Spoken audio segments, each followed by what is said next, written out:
Good morning, members, and good morning, members online. Welcome to Nithsdale Area Committee meeting of Wednesday, 9th of September. This meeting has been recorded. Members would like to remember that, and the recording was made available on the Council website for public listening. Meetings are now being held very differently due to public health regulations, and due to COVID-19 we are unable to have too many people in one place, hence why some members are using Microsoft Teams to participate. Could I remind members to follow the good practice guidance, which includes muting microphones and switching off their video when you are not addressing the meeting. Should you wish to contribute to any item, you should write "speak" in the Teams chat function, and you'll be invited to speak in order about any or new issues. Should your question or issue be raised by a previous speaker, please withdraw your request so that we can deal with the business as efficiently as possible. Using standing orders apply, including that any votes will be undertaken by a roll call. If any member has to leave the meeting for any reason, I can remind you to either leave the Teams meeting for that period of time. You could write "leave" in the Teams chat function and then "join". This will allow us to monitor the members that are present and remain quorate. Tracy, can you have said and apologies, please? Thank you, Chair. We've got 15 members present. 7 members are physically present in the room and 7 members are joining via Teams. We have 2 apologies from Councillor Hislop and Councillor Wood, and not present is Councillor Charteris. Thank you very much, Tracy, and I can confirm my agreement to the participation of those members named as participating remotely. Members' declarations of interest, are there any? In that case, we move on to agenda item 3, minute of the previous meeting, 11th of March 2020. This is for noting. Members have the minute of the meeting 11th of March for noting, as it was approved at full council on the 25th of June 2020. Thanks for that, members. We move on to agenda item number 4. This Nithsdale Area Committee Discretionary Budget Arrangements 2020-2021, report by Community Planning and Engagement Manager. This first report is to agree the arrangements for the allocation of the Nithsdale Area Committee Discretionary Budget 2020-2021. The budget for 2020-2021 is £145,507.27. But before we begin discussing the report, I'd like to set the context. There are parameters for our discussion based on the strategic framework agreed by full council on the 30th of July 2020, which allows area committees to allocate to events and projects which reflect our council's unique civic leadership role, events, projects and facilities which make a direct contribution to our council plan and locality, and events and projects which support the region's recovery and restart plan. Another important part of the context of this discussion is that an elected member seminar took place on 24th of June 2020, where members present discussed their priorities in detail, drawing on background information and discussing the important events and issues across the Nithsdale area. These being Christmas festivities, Christmas decorations, floral planting, remembrance of armed forces, signature events, riding of the marches, key local facilities promoting arts, culture and heritage, sports, the Free Gift on Twinning and COVID-19 Renew and Restart programme. I would remind members that the discretionary budget is entirely a matter for this committee to allocate in line with the agreed strategic framework. An option which incorporates the priorities discussed at the seminar is laid out in Appendix 2 for member consideration, and Derek Hextall, a ward officer, is joining us in Teams to assist members with any questions. Good morning, Derek. Morning, Chair. Morning, members. Good morning. So, members, if we can move first to the discretionary budget, we have a total of, Derek, remind us, 145,507.27, Chair. Thank you, Derek. Now, on the list as read out, we have a number of strategic priorities that we have in the past committed funding to. And what I did was, and members will have that list, it's on page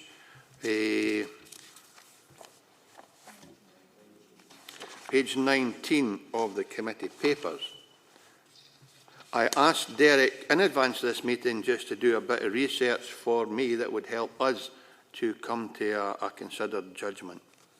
So, There is a suggestion that we allocate £56,000 for the provision of Christmas decorations in Dumfries, Kirkconnell, Sanquhar and Thornhill. And I asked Derek to explore the contractual arrangements. The contract for these lights ended in 2018. A one-year extension was agreed in 2019. We are currently awaiting updates from our roads colleagues on what can be offered for 2020. So we have options. We can either look to extend this contract for a year, or alternatively we can consider other options such as installation of Christmas trees, funding for local lights, shop window events, etc., etc. Given the sentiments expressed by members of this committee in the past, it would seem to me, and especially given the COVID-19 situation we find ourselves in, it would seem to me reasonable to continue this arrangement for 1 year and during the forthcoming year explore options for 2021. It has been a difficult year for all members of the Dumfriesshire community, and it would be a shame if we were seeing some who have to be cancelling Christmas. Do any members have any views or observations they'd like to make? David McKee? Did we purchase new lights last year or the year before? And well, I'll just finish up, Chair. What I would suggest is that we, at the very least, get the lights hung up again. We didn't necessarily need to have a switch-on ceremony, but get the lights put up again to brighten the town up for that period. But I have a feeling that we purchased new lights. No, the switch-on ceremony is the next agenda item, which is the Christmas festivities, which go in conjunction with this. What we did was we entered into a lease agreement a number of years ago, and it was extended year by year. But Derek, can you just confirm to Councillor McKay and elected members what the situation is regarding the current financial arrangement for the provision of Christmas lights in Dumfries, Kirkconnell, Sanquhar and Thornhill, please? Yeah, thanks, Chair. Absolutely, as you explained there, we did enter into a contract with a company which ended in 2018. So we currently don't have a contract with the company. Given the timescales we were working to last year, members will recall that there was a delay to the discretionary budget process last year. So we arranged with the company to extend that contract for a 1 year period. Councillor McKee is right, there was an option to purchase the lights at that point, but we chose to engage in an extension on the same terms. That extension was only supposed to be for 1 year, although we could potentially engage with the company again to... Well, thankfully, Derek's ask if back. The lights were... Sorry, Chair, did you get the gist? More or less, Derek. I will ask members to remember to switch off cameras and microphones. That will free up space on the internet for individuals that are addressing the committee. I've got the gist of that, Derek. And I think the other thing we did a number of years ago, which is well received at the time, was with children in each of the respective primary schools design lights, and we actually paid a company, Blashear, I think it was, to create these lights and then install them, but they were designed by school children. So that's something we'd explore next year, but this is simply to deal with the funding that we have available to us this year. So I would hope we would simply agree to ask Derek to engage with the company to see if we could extend the contract for 1 further year. I don't seem to have any other members looking to speak. Or Councillor Martin's looking to speak in the room. John Martin. I just agree with you there. I think we should just go with see if we could get another 1 year lease for this year on it, like, because we're running for to get new, for to enter into procurement, etc. For to get another contract. I think we're leaving it far too late. So, as I say, I would propose that we go for the 1 year lease if possible.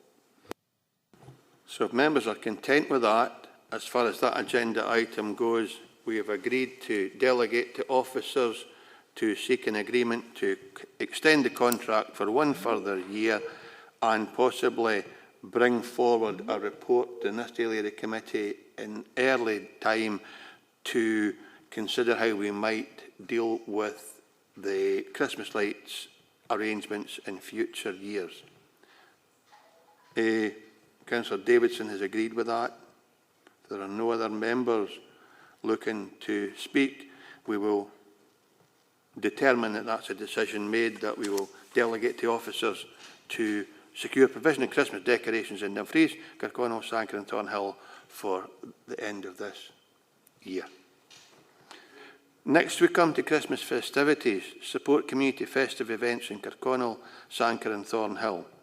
Again, I asked Derek Hextall to carry out a piece of work for us in advance of the meeting, and all three respective community councils have confirmed they would be looking to have an event, and that would be dependent upon government guidance at the time.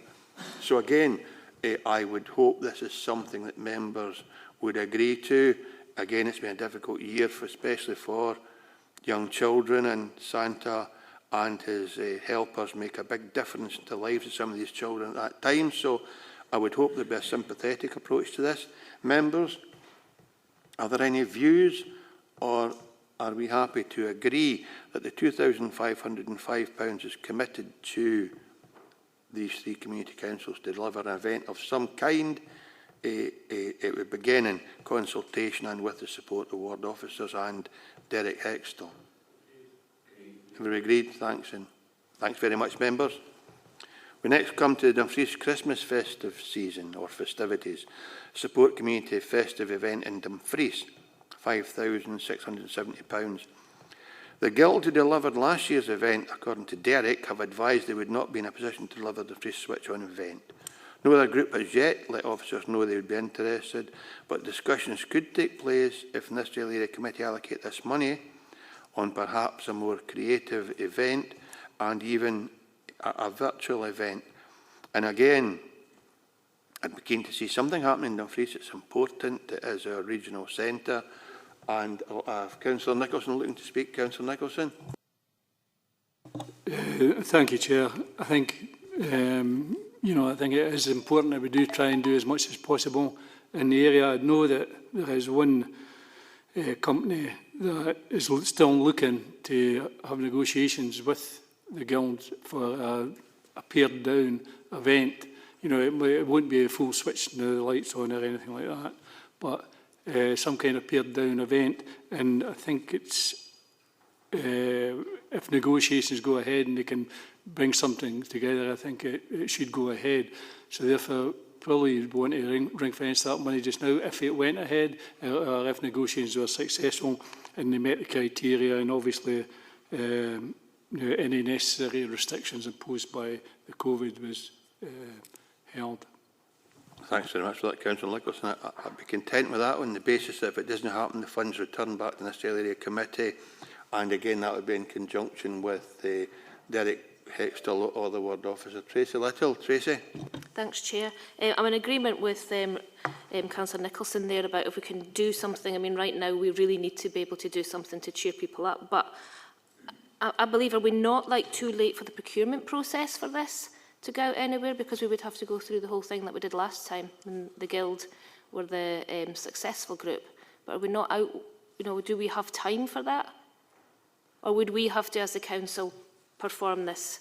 It's a good question, Tracy. I'll ask Derek Hextall, if Derek's with us, to give us advice on that. If no, I'll try and get Derek contacted and we'll continue with the remainder of the allocation funding until Derek's with us again. Derek, can you just offer some advice to Tracy on procurement and the amount of time officers would need to engage with an organisation to do something in Dumfries?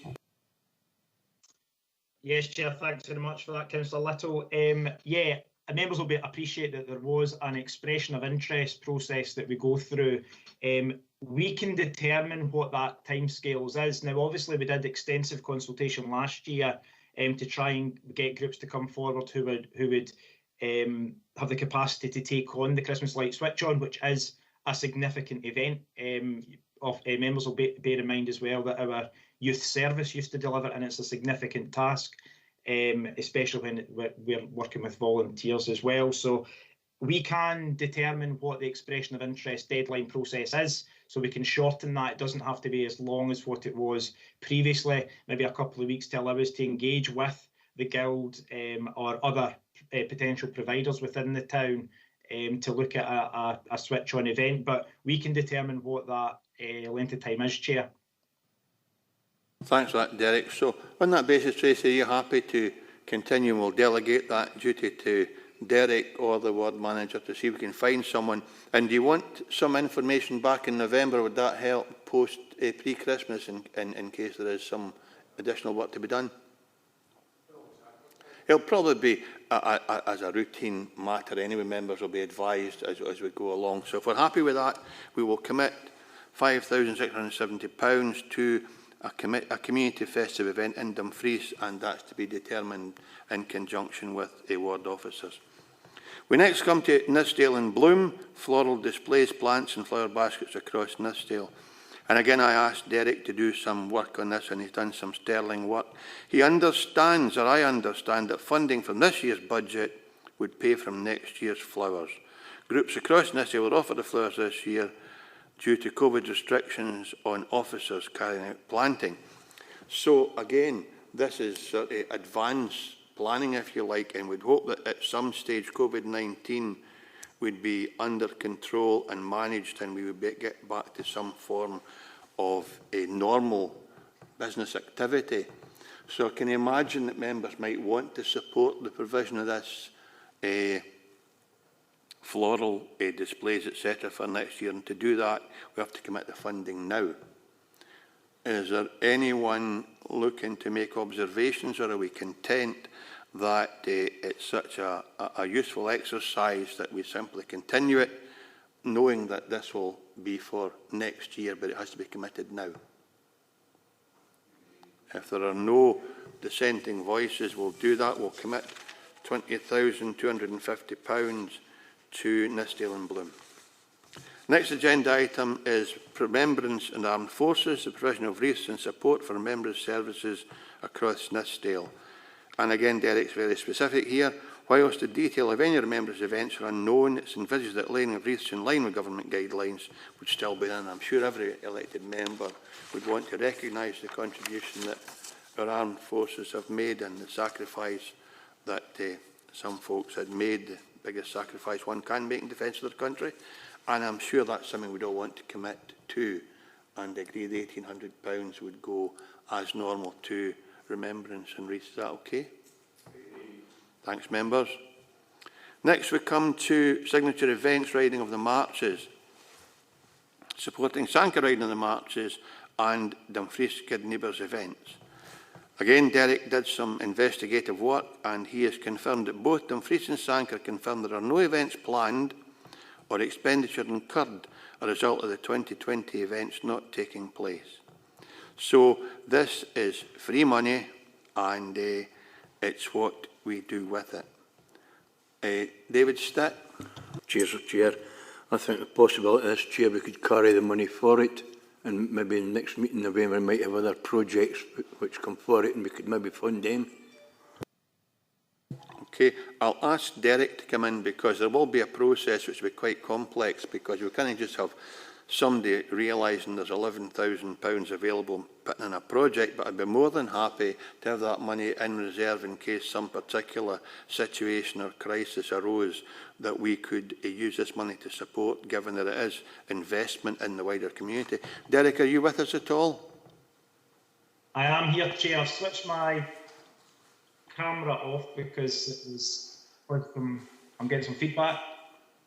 That's fine. So there is a suggestion that we keep this money in reserve for the remainder of this year to address any issues or any serious financial challenges that some organisations might encounter. Is there a process we could employ that would make sure we can't find ourselves in a position where we find one applicant realising there's money available and looking for it, but at the same time we want to have this money in reserve in case there is a particular situation arises where we could access funds readily to support our community group in the region? Maybe some advice on how we might do that from you might help. Yeah, absolutely, Chair. It's I'll just switch my camera off again. Can you still hear me, Chair?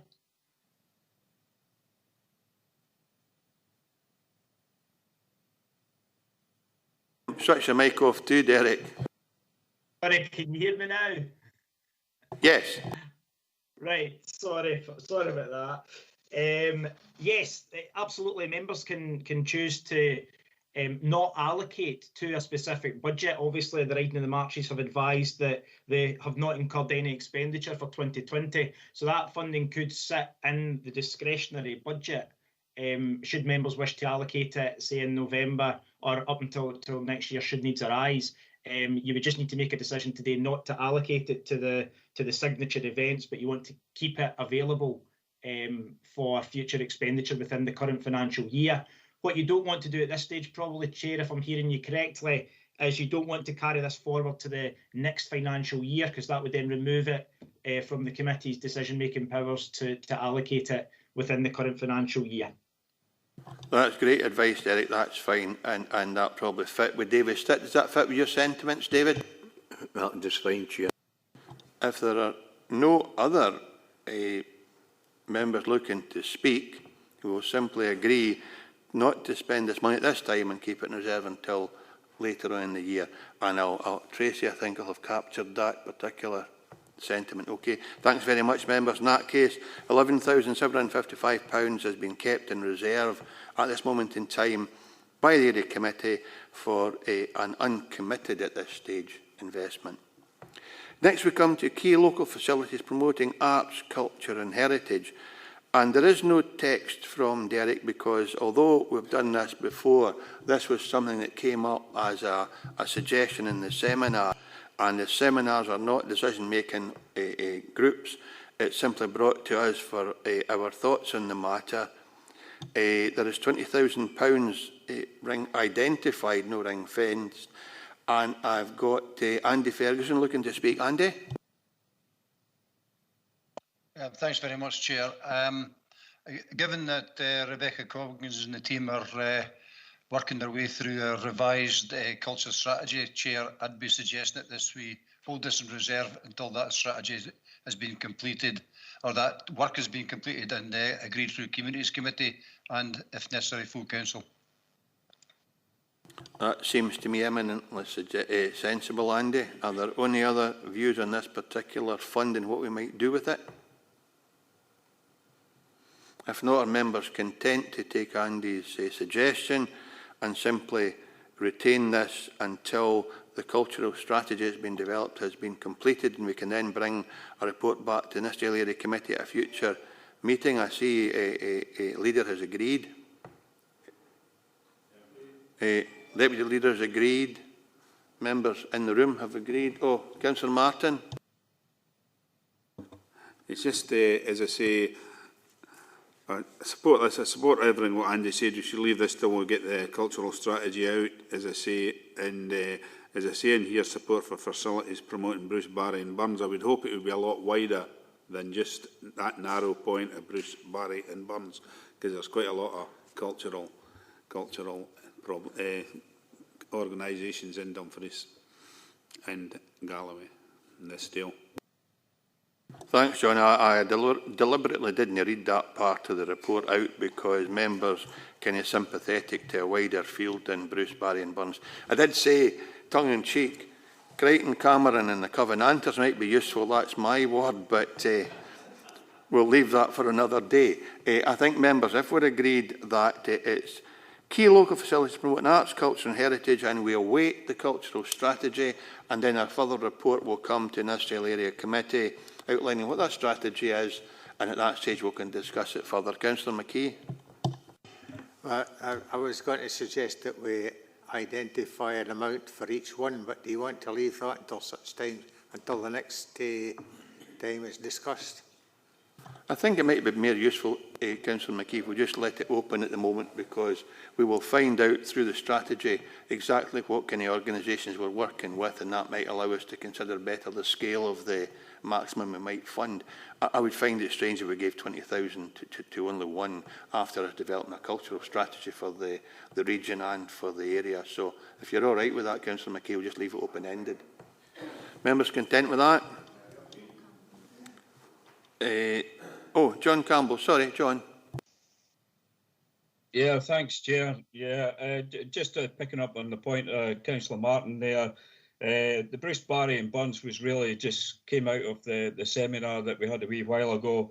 There's a lot more culture and heritage and arts, you know, around the Nithsdale area. It doesn't have to be those three particular items, but yeah, happy to wait until we get the cultural strategy from the Communities Committee, Chair. Thank you. Thanks very much for clarification, John, and that it seems to be the feeling of the members present today. That's great, thank you. So we have ring-fenced £20,000 for future consideration once the cultural strategy has been developed and Nithsdale Area Committee have the opportunity to consider it. Next we come to Nithsdale Sports Grants. Again, Derek has given me some useful information here. Nithsdale Sports Grants last year had their first closing date on the 31st of August, with a panel reviewing these on the 15th of September. We're therefore just a few weeks behind this year. If we set a shorter expression of interest period, that would meet the same requirements. To date, the team who delivered last year are not aware of any inquiries to this fund, but again, it's part of the youth development or young persons sport, not necessarily, of course, but it seems to be that's the majority of sports people are the younger generation. But I certainly think that we should commit this money, and it will be delegated to Derek and the Nithsdale Sports Organisation to determine that. Councillor Little. Thanks, Chair. This is essential funding. It allows our young local athletes, our local athletes, to participate, compete, and represent the region when perhaps financially they wouldn't be able to. So it gives equal opportunities, which is really good. I'm not sure if the competitions are up and running as yet, but the grants tend not to be paid retrospectively. So because we've been a late way along, it would be good to, I don't know if this is within the panel's discretion, that's a decision, but if not, it would be good to know that they will be able to pay retrospectively, because some people might have had to pay out. But as I said, I don't know if the competitions are up and running yet. But I would be really minded to support this because it gives real good equal opportunities. That's brilliant, Tracy. I'll ask Derek to come in just to give us some confidence that this money can indeed be used for the purpose intended within the timescale. If you're there again, Derek, with us. Yep, I'm here, Chair. Yes, if members agree that they want to fund retrospective activity, then that can absolutely be put in. But we need a member decision that they're content to support retrospective activity, and that can be included within the criteria for the grants. Content that, Tracy? I think in this year, in this situation, then yes, I think that's maybe essential. Okay. Andy Ferguson? Yes, I'm supportive of what the Provost just said there. I think I would just add that national sporting bodies, for example, don't set their agendas or their timetables round about the timetable in the Nithsdale Area Committee. So I actually think, given the young athletes the assurance that when the opportunity arises, they can actually take that opportunity is absolutely crucial to this success.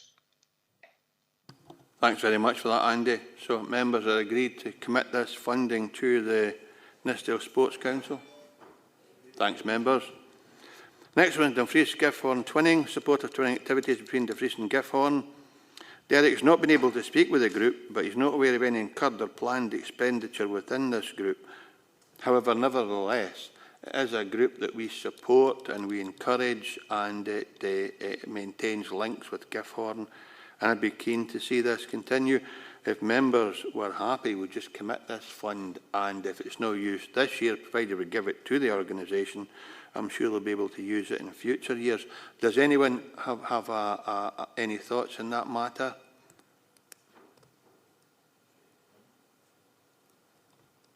Doesn't seem like it. So we're content with that this will be committed to the organisation to use as they see fit. And last is COVID-19 Renew and Restart, support for organisations, communities, individuals in Nithsdale supporting the Renew and Restart plan. And Derek's simple text is it's similar to the events funding. He gives an explanation which we do not need to follow, and A&E members agreed to support to enable organisations to adhere to Scottish Government guidance and restart the activity with a maximum award of £1,000 per organisation. And it's delegated to the lead officer in consultation with local ward members to do that. That's what happens in Irondale and Eskdale. And I'm absolutely open to members to see how they wish to deal with this particular fund. We have in the fund £18,444.27. Are we willing to follow other area committees' examples, or do we have a proposal on how we might deal with this particular fund? Tracy? Thanks, Chair. How would we allocate? Would this be an awful lot of extra work for officers? You know, would we have to set a criterion and application forms and such like? I mean, how are we planning to award it? I will invite Derek to offer you some assistance in that. Derek, if you're with us again. Thanks, Chair. Yes, as it stands at the moment, we would be inviting expressions of interest. So any organisation who looks to support the Council's Renew and Restart Plan, or the region's Renew and Restart Plan, they would submit an expression of interest, which is a relatively simple form. As the Communities Committee and endorsed by full Council, the process is that we don't accept applications or open for competitive applications, and therefore we would go down the route of expressions of interest. Therefore, all expressions of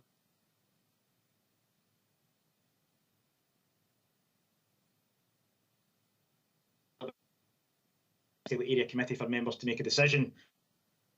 Can you just wind back a wee bit, Derek? You closed down for a little while. Maybe just start again, if you, although it takes a wee while, but it would be helpful. Absolutely, Chair. Apologies, I've got a poor connection this morning. Yes, so at the moment we would need to open for expressions of interest, and any expressions of interest that are received, because there's no sort of set criteria that members have agreed, it would be brought back to a future meeting of this committee for members to determine where those allocations then go. In Annandale and Nithsdale, what they agreed, and the reason I gave the chair that example, was just that they agreed that particularly because it's to respond to the effects of COVID, they wanted the funding committed as soon as possible, and therefore they agreed to open for expressions of interest, and to limit the amount to £1,000, so that could then be delegated to officers in consultation with the local ward members, and that would speed up the process and mean it didn't have to come back to a future area committee meeting. Does that make sense and provide a bit of clarity, Chair? I've been very helpful, Derek, and I, like Annandale and Nithsdale Committee, I believe that a kind of wider share of this small fund might benefit a number of groups rather than one group looking for £18,000. Tracy, did that help you at all, that explanation? Yeah, Derek, that was great, thanks. And I think the speeding up the process is a good thing as well. People are needing those fundings probably now. So are you proposing then that we follow another group's example, which is no bad thing if it's best practice, that we simply encourage expressions of interest? We have to be transparent in our business, so we have to see these expressions of interest, but we can delegate the officers to disperse that funding in consultation with elected members for their particular ward. I'm happy to agree with that. Yeah, I'm happy to agree with that, yeah.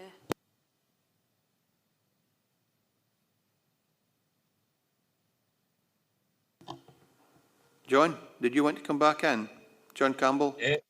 Yeah, thanks. Yeah, I think that was a good example from Annandale and Nithsdale Area Committee. I was just wondering through you, Chair, if Derek had any other ideas from the other area committees. But I'm happy to go with that. I would rather see a number of people or a number of communities benefiting rather than one, coming in for the whole whack. So just in case if there's anything else that Derek might enlighten us with. Thanks very much, John. Derek, if you're there, can you offer other examples or suggestions to members? You could, provided members agree it, you could email every Nithsdale Area Committee member within the next day or two proposing how you might address this, and then we could agree that way. But it might be better given that we might have different views if we agree this somehow today. Any other examples that you can offer, Derek, that might allow members to have some thoughts on how we progress with this? Yeah, Chair, in the other two areas, so in Wigton and Stewartry, they have agreed the allocation, but they didn't agree any difference to the proposed route, i.e. open for expressions of interest, and then they'll consider them at a future meeting. The other option available to members is to commit the money. We could hold a members' seminar and see if there's any particular areas where members want to allocate the funding, and then open for expressions of interest, bring it forward to a future meeting of this committee. However, as Councillor Little alluded to, that would delay the process, and given it's COVID money, members may wish to consider allocating it in early course. Thanks for the help, Derek. No, I think a seminar is not a decision-making process, and that would simply make a protracted exercise. And I'd much rather, I don't know, but other members, I'd much rather see the money committed as soon as we can. So, members, we have a suggestion from Derek. Every area committee has agreed to deal with the COVID-19 money. Everyone has agreed to do it in much a similar way, with the exception of Nithsdale, who put a cap on the amount of money that each organisation might get. It might be useful doing that so that we don't raise expectations within these organisations and they know in advance how much they can ask for rather than speculate about how much they can get. But I'm in members' hands. If no one wants to come forward, I would maybe go along with what Tracy says, try and commit the money now and simply follow an Nithsdale example and set a £1,000 cap on each application for any particular community group and delegate to officers, either it be in conjunction, I suppose, with Derek, our own ward officers, and in that way we make a speedy solution and get some assistance out to organisations that desperately need it. A leader has agreed we should apply a cap as per A&E, and John Campbell has agreed.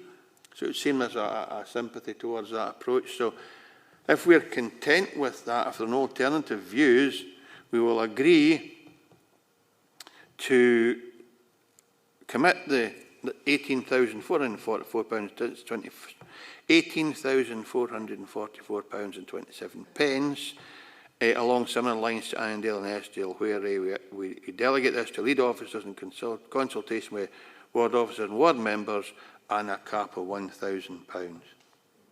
Agreed. Thank you. So, recommendations.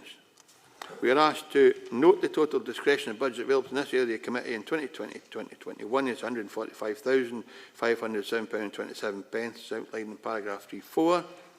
Note the strategic framework agreed by full council on the 30th of July 2020 is detailed in paragraph 3.5 and appendix 1. 3. Agree the 9 priority areas for the allocation of Nithsdale Area Committee 2021 discretionary budget as set out in paragraph 3.8. 4. Consider the proposal in appendix 2 and agree the allocations. And 5. Agree to invite expressive interest to deliver the projects and events outlined in paragraph 3.10 and 3.11. Members content with that? Thank you very much, members. That was really helpful and it got us through a good bit of business today. We come on to agenda item 5. Nithsdale Area Committee Anti-Poverty Grant Funding 2020-2021, report by Young People's Services Manager. The next report on this agenda is Anti-Poverty Grant Funding for 2020-2021. The report presents members with a draft new Nithsdale Area Committee Anti-Poverty Grant Funding criteria and details the arrangements for the allocation of this funding during 2020-2021. Again, the draft criteria are based on views expressed by members of this committee at members' seminar, again held on the 24th of June 2020. The draft criteria and proposed arrangements are here for further comment, review and agreement. Wendy Jesson, Anti-Poverty Officer, available in Teams to answer questions. Good morning, Wendy. Good morning, Chair. Good morning, members. Good to see you all again. Nice to see you, Wendy. Members, do we have any questions for Wendy on the anti-poverty grant funding for this year? Have we any observations on the process for grant funding this year. You will see the timetable on page 22. 9th of September, timeline and local priorities agreed by us. 11th of September launch, which is 2 days' time, launch of the application process.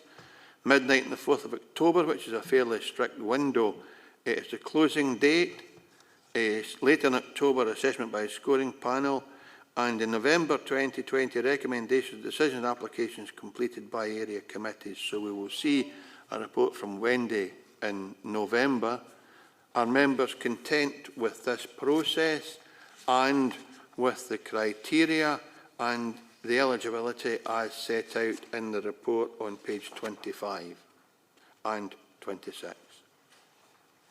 Looks like you get an easy morning, Wendy. Oh, hey, Ronnie Nicholson. Oh, Leader, sorry. The final date will be March 2021. It's a misprint in my paper. Thanks for that, Leader. Well done. You're definitely paying attention this morning.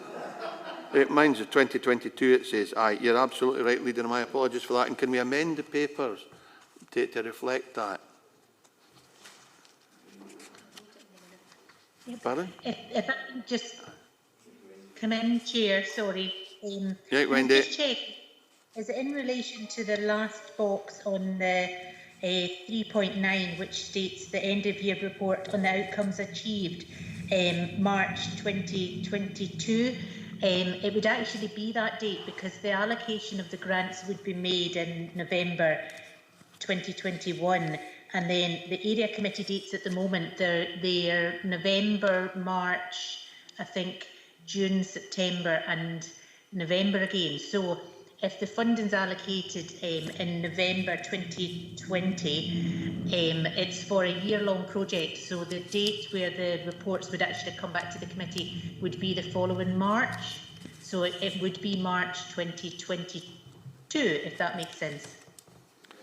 Thanks for that, Wendy. In that case, I'll retract my statement and we'll leave it as it is. My apologies. Thanks.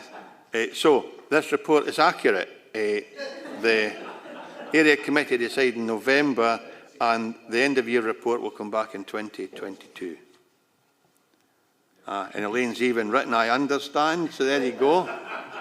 Well sorted, Elaine, thank you. Brilliant, Wendy. Okay, thank you for being present. It looks like it's a very good report and a very good progress being made, hopefully in the next year. And we'll look forward to seeing you in November when members meet again. Thanks very much, Wendy. Thank you, Chair. Thank you, members. Well done, Wendy. So, we're asked to consider and agree the draft Nithsdale Area Committee Anti-Poverty Grant Funding Criteria for 2020-2021, as detailed in the appendix, and consider and agree the proposed arrangements for the allocation of the Area Committee Anti-Poverty Grant Funding by Nithsdale Area Committee for 2020-2021, as detailed in paragraph 3.5 to 3.12. Members agree? Thank you. Very much appreciated, members. And thanks again, Wendy. Thank you, Chair. Thank you, members. Bye. So, we now come to agenda item 6, disposal of land at Back Row Street, Dumfries, report by Head of Economy and Development. Our final report today is regarding the disposal of land at Back Row Street in Dumfries. This area of land has been declared surplus to council requirements. The report details which community councils and community groups have been consulted with regard to potential community uses, and Alistair Johnson is on Teams to assist members with any questions. So, Alistair, if you're there, do you have anything to add to this report? Hi, Chair. It's not Alistair Johnston, it's Andrew Maxwell here. Morning, Andrew. Morning, Chair. Yeah, there's nothing really much more to ask. We have consulted with the groups listed in the report, and it's just really to ask if there was any other identified use or whether we should just go ahead and declare the property surplus to council requirements. Thanks, Andrew. On the basis that we agree it's surplus to requirements, I presume you'll then have a further report coming back to Area Committee and indeed Finance Committee about the value and what potential uses this piece of land might have. Well, no, this is just what we'd intend to do is to declare it, well, once it gets declared surplus at area committee, following the correct procedure, the land would be advertised in the open market for sale to obtain best value. Thanks for that, Andrew. I've got a leader looking to ask a question. Elaine? Yeah, I'm actually a bit confused on this one because it says, the report actually says that it has been declared surplus to requirements, and we're actually being asked to note that it has been declared surplus to requirements. I thought really that our agreement was just that was in the process of disposal. But I suppose my second point would be the point that the chair has made is that if there are interested, it looks like there might be people interested in purchasing the land as well as people who've been consulted about community use, and presumably that will come back to committee with an indication of the value of the land before we actually agree to dispose of it in any particular way. Andrew, do you have a reply for the leader?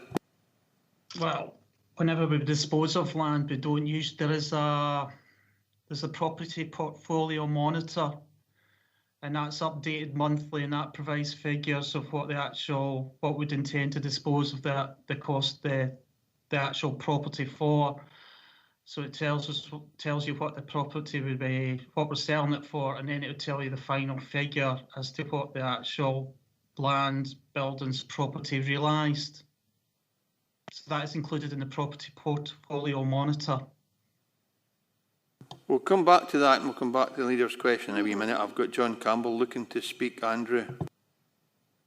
Thanks, Chair. Yeah, I'm just looking at 3.6 with the community groups and the list that's on here. I mean, the likes of the Dumfries Sea Cadets, I would imagine that it's not really their sort of area. I would imagine they'd probably want to be closer to water rather than landlocked. And also the Model Car Club. I mean, I know the piece of land, and there's a good bit of slope on that particular land. I'm just wondering, why did you choose these, or are these just standard groups that if there's a piece of property, council property, that they just get wind of it straight away? They get wind of that straight away, and these are groups, organisations that are provided to me by the ward officer for that area. I would imagine it'd also be a bit of a catch-all, John. If they write to everybody, then everybody has an opportunity to first learn of the availability of the land, and then they're not excluded from any consultation that we might engage in. But I have to say, I have a degree of sympathy with the leader's saying.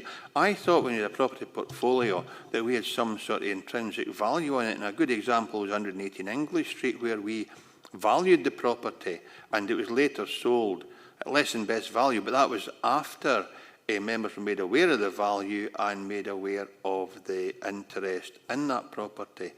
So maybe a bit more explanation on how and why we don't value property, Andrew, would be helpful for the leader. So how and why we value property? Yes, there is a suggestion that it's big enough for a dwelling, which would massively increase the value of the property as being opposed to a piece of wasteland. Now, I understand that's beyond the discussion today. We're only being asked to declare it surplus today, but so that members understand what the engagement is with a property service, so that members have an input and an opportunity to offer a view during the disposal process, because there's nothing worse than a member suddenly waking up one morning to find there's a piece of land being disposed of that he or she is not aware of. And I thought there was a natural process that we involved that included member engagement. Yeah. I